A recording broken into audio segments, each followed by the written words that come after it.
আমরা জামাত ইসলামের পক্ষ থেকে ভোট চাই।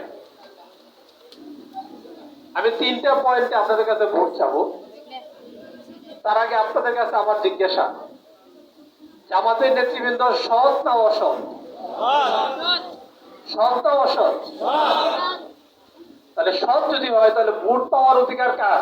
সৎ লোকের না অসৎ লোকের? এজন্য আমাদের স্লোগান, আল্লাহর আইন চাই, সৎ লোকের শাসন চাই।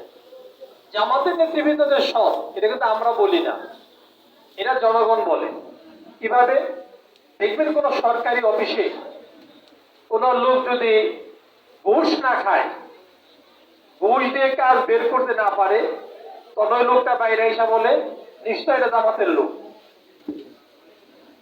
নিশ্চয় এটা জামাতের লোক, তাহলে আমার ঘুষ নিল না কেন?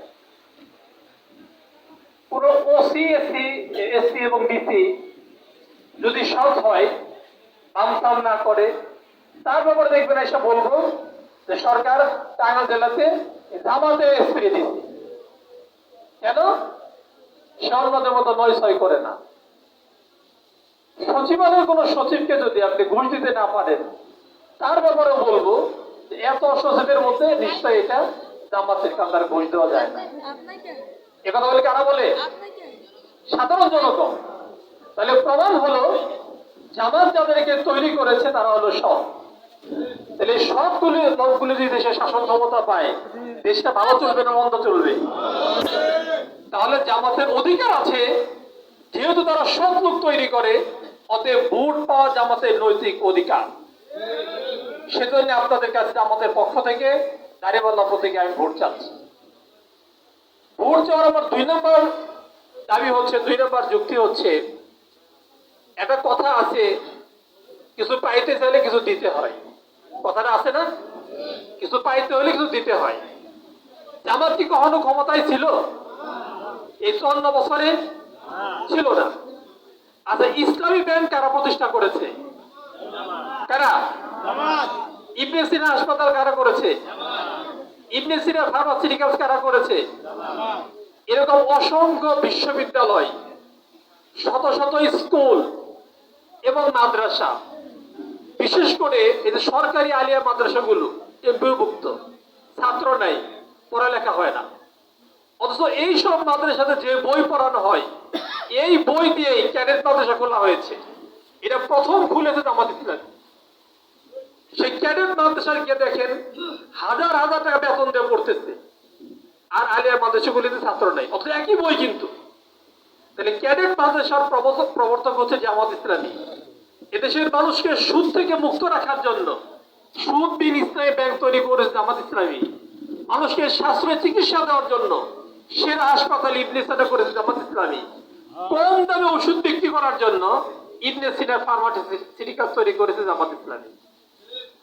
তাহলে ক্ষমতায় ছিল না, কিন্তু এদেশের মানুষকে সুবিধা দেওয়ার জন্য এরকম অসংখ্য প্রতিষ্ঠান করেছে।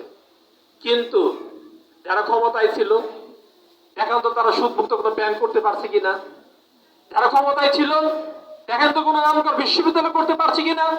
যারা ক্ষমতায় ছিল, দেখেন তো কোনো নামকর হাসপাতাল করতে পারছে কিনা, যেখানে মানুষ সুলভ চিকিৎসা নিতে পারে? কিছুই করতে পারে না। অতএব জামাত ইসলামী নেতৃত্বে গেলে তারা যে দেশটা চালাতে পারবে, এদেশের মানুষ যে সুখে থাকবে, সুবিধা পাবে, তার প্রমাণ হচ্ছে জামাত তার ক্ষমতায় যাওয়ার আগেই জনগণের জন্য সেরা সেরা প্রতিষ্ঠান তৈরি করেছে। প্রিয় ভাইরা, এই জন্য সামনে নির্বাচনে যারা ক্ষমতায় যাওয়ার আগেই দেশকে দিয়েছে, জনগণকে দিয়েছে, তারা ভোট পাওয়ার যোগ্য কিনা বলুন? তারাই ভোট পাওয়ার যোগ্য। অতএব জামাতের প্রার্থীকে দাঁড়িপাল্লা প্রতীকে ভোট দিতে হবে। প্রিয় ভাইরা, আমার ভোট চাওয়ার সর্বশেষ যুক্তি হচ্ছে, জামাত সবসময় কল্যাণকর কাজ করে, দেশের স্বার্থে, দেশ রক্ষার স্বার্থে। আপনারা জানেন, এরশাদ যখন ক্ষমতায় আসলো, সেও কিন্তু ভোটার ছাড়া নির্বাচন করছে, মুরব্বীরা জানেন। এরশাদের আমলে কিন্তু কেন্দ্রে যাওয়ার দরকার পড়ে নাই, এমনি ভোট হয়ে গেছে। সব দল তার বিরুদ্ধে আন্দোলন করলো যে আমরা একটা ফেয়ার ইলেকশন চাই, নিরপেক্ষ নির্বাচন চাই।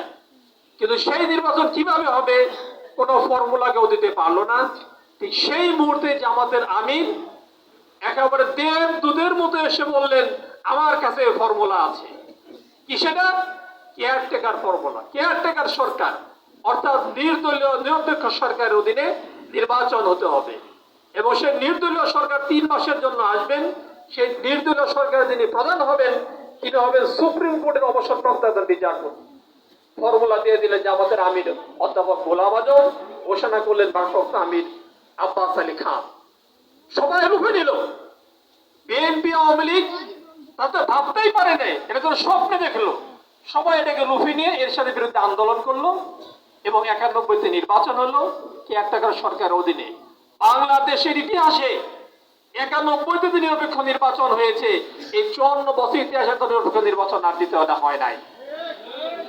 তাহলে এই দেশকে দেওয়ার জন্য নিত্য নতুন ফর্মুলা কারা আবিষ্কার করে? জামাত ইসলামী। সেই নির্বাচনে বিএনপি 140টা আসন পাইল, আওয়ামী লীগ পাইল 88টা। কেউ তো সরকার গঠন করতে পারলো না।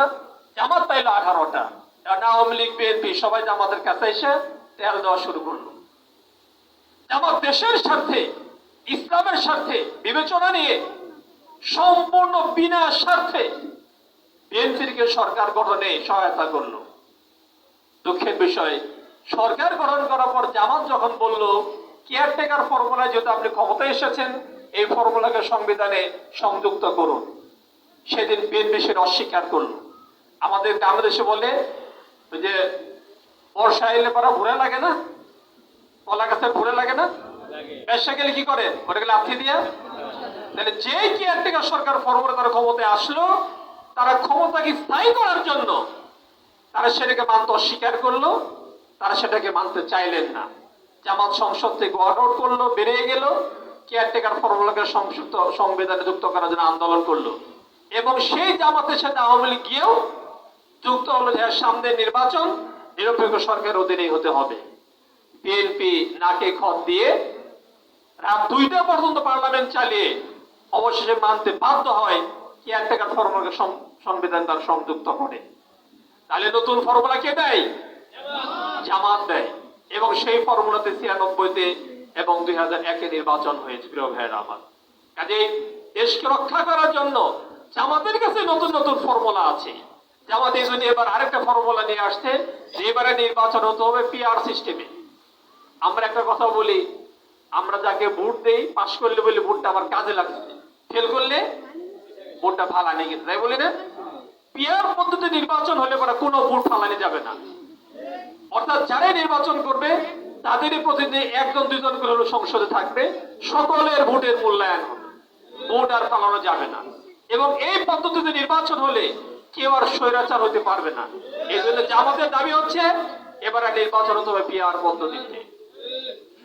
জামাত এই ফর্মুলা নিজেদের জন্য দেয় নাই, তার দেশকে রক্ষার জন্য, দেশের উন্নয়নের জন্য এই ফর্মুলা দিচ্ছে যে আমরা আর কোন স্বৈরাচারকে দেখতে চাই না। প্রিয় ভাইয়েরা আমার, আমি আমার বক্তব্য শেষ করতে চাই। আমরা 16 বছরের কথা বলি, আসলে তো 16 বছর না। জামাত প্রতিষ্ঠার পর থেকেই এই সংগঠনটা মজলুম। কোনদিনই জামাতকে এদেশের যারা ক্ষমতায় থেকেছে শান্তিতে থাকতে দেয় নাই, কোন সভা সমাবেশ করতে দেয় নাই, নিরাপদে বাড়িতেও থাকতে দেয় নাই। বিগত 16 বছর সরকার একটু বেশি করেছে, এই জন্য আমরা তার কথাটা বেশি বলি। 16 বছর ইতিহাস আপনাদের সকলের চোখের সামনে। আমাদের ভাইয়েরা সারাদিন পালিয়ে থেকেছে, রোজার মাস, রাতের প্রথম দিকে বাসায় ফিরে নাই, সেহরি খাওয়ার জন্য তারা বাসায় এসেছে। ধারণা ছিল হয়তো বা এই সময় আর পুলিশ আসবে না। সারাদিন না খেয়ে বনে বাজারে পালিয়ে থেকে, ডাস্টবিনেও কেউ পালিয়ে থেকেছে। সেহরি খাওয়ার জন্য যখন তার বাড়িতে এসেছে, অর্ধেক খেয়েছে কি খায় নাই, কেউ হাত ধুয়েছে, কেউ হাত ধুতে যাচ্ছে, এর মধ্যে পুলিশ এসে তাদেরকে গ্রেফতার করে নিয়ে গেছে। প্রিয় ভাইয়েরা আমার, এভাবে 16টা বছর আমরা বনে বাজারে, আজকে অনেক হয়তো মশার কামড় খাচ্ছে, এখানে বসে মশা কামড়াইতে পারে। এই মশার কামড় আমাদের জন্য সাধারণ ছিল, মশা যেন আমাদের সঙ্গী, কারণ আমাদের তো বাড়িঘর ছিল না। আমাদের লক্ষ লক্ষ ভাইয়েরা এভাবে বনে বাজারে নির্জনে জীবন যাপন করেছে। সেখান থেকে আবু সাইদ তিনি তার জীবনের মায়া করেন নাই, তিনি দেশের জন্য, ইসলামের জন্য তার 2 হাতকে প্রসারিত করেছেন। আমার জীবনের বিনিময় হলেও স্বৈরাচারের পতন হোক। সে জানতো নির্ঘাত আমাকে গুলি করা হবে। একবার, দুবার, তিনবার আপনারা দেখেছেন গুলি করেছে, পড়ে গিয়েছে, আবার দাঁড়িয়েছে। যে আমার জীবনের বিনিময় হলো দেশটা স্বাধীন হোক। আবু সাইদের সেই জীবনের বিনিময়ে আমরা দেশটাকে স্বাধীন পেয়েছি। আমরা মুক্তর কথা জানেন, এবং অসংখ্য শহীদ হয়েছে। দশম শ্রেণীর ছাত্র আনাস, দশম শ্রেণীর ছাত্র আনাস, বাবা মা নিষেধ করেছে, বাবা দেশের অবস্থা ভালো না, বাইরে যেও না, সে প্রাইভেট পড়তে যাবে, এই কথা বলে বাসা থেকে বের হয়েছে। যাওয়ার আগে ছোট্ট একটা চিঠি লিখেছে বাবা মায়ের উদ্দেশ্যে, যে আমি তোমাদের নিষেধ অবজ্ঞা করে আন্দোলনে যাচ্ছি, যদি আর ফিরতে না পারি তোমরা শহীদের পিতা হিসেবে গর্বিত হইও, আর যদি কোনো ভুল করে থাকি মাফ করে দিই। দশম শ্রেণীর একটা ছোট্ট ছেলের স্বৈরাচার পতনের জন্য আবেগ কোন ছোট্ট একটি চিঠি লিখে বাইরে চলে গিয়ে শহীদ হয়েছে। সেই সকল শহীদের রক্তের বিনিময়ে আজকে আমরা দৃঢ় স্বাধীনতা পেয়েছি। এই স্বাধীনতা আমার হাত থেকে আবার যদি কেড়ে যায়, এমন স্বৈরাচার এসে চেপে বসবে, সেই স্বৈরাচারকে সরানো হয়তো আমাদের পক্ষে আর সম্ভব হবে না। এই দেশের স্বাধীনতা, সার্বভৌমত্ব, ইসলাম রক্ষা করার জন্য জামাত ইসলামী ছাড়া দ্বিতীয় আর কোন সংগঠন নাই। আমাদের সংগঠনের নেতৃবৃন্দকে বিচারিক আদালতের মাধ্যমে অন্যায়ভাবে হত্যা করা হয়েছে।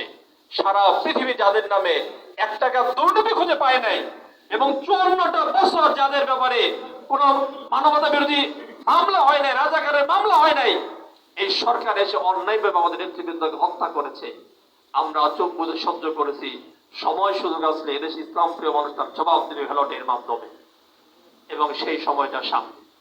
এই জন্য কাকুয়াবাসী যারা 70 সালে বিজয়ের সাক্ষ্য রেখেছে, 96 যারা বিজয়ের সাক্ষ্য রেখেছে, সেই কাকুয়াবাসীর কাছে আমার আবেদন, 26 সালে আপনাদের অনন্য ভূমিকা রাখতে হবে। আমরা কাকুয়ারে চরাঞ্চল থেকে ইসলাম বিজয় পতাকা করাতে চাই, আপনাদের সাথে নিয়ে আমরা সেটা করাতে চাই। এই জন্য আপনাদের সকলকেই অত্যন্ত প্রহরীর মতো ভূমিকা রাখতে হবে, সকলকে একজন আসামি মাসুদ হতে হবে, সকলকে আমাদের কর্মী হয়ে আন্দোলনে সক্রিয় ভূমিকা রাখতে হবে ভাইয়েরা আমার। তাহলে আমরা আমাদের অঞ্চল ইসলামকে বিজয় করতে পারবো।